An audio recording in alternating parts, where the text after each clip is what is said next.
తనపై వచ్చే రూమర్లను హరీష్ శంకర్ తిప్పికొట్టేవాడు.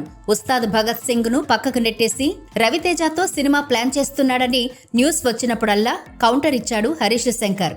కానీ ఈసారి మాత్రం పుకార్లను నిజం చేశాడు హరీష్.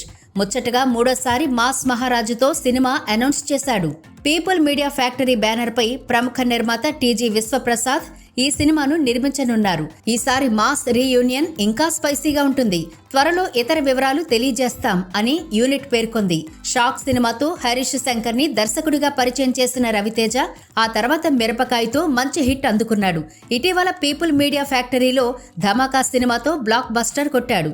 ఇప్పుడు ఈ క్రేజీ కాంబో సెట్ అవడంతో అనౌన్స్మెంట్ తోనే మంచి బజ్ క్రియేట్ అవుతోంది. ఇక్కడి వరకు అంతా బాగానే ఉన్నప్పటికీ ఉస్తాద్ భగత్ సింగ్ పరిస్థితి ఏంటనేది అర్థం కాకుండా పోయింది.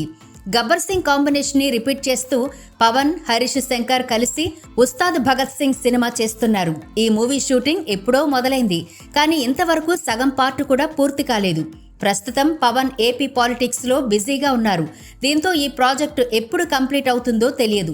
అందుకే హరీష్ శంకర్ ఆ సినిమాను పక్కకు పెట్టి రవితేజతో సినిమాను తెరకెక్కించేందుకు సిద్ధమయ్యాడని చెప్పాలి. మరి ఉస్తాదును పూర్తిగా పక్కకు పెట్టేస్తాడా, లేదంటే రవితేజ సినిమా అయిపోయిన తర్వాత కంప్లీట్ చేస్తాడా అనేది చూడాలి.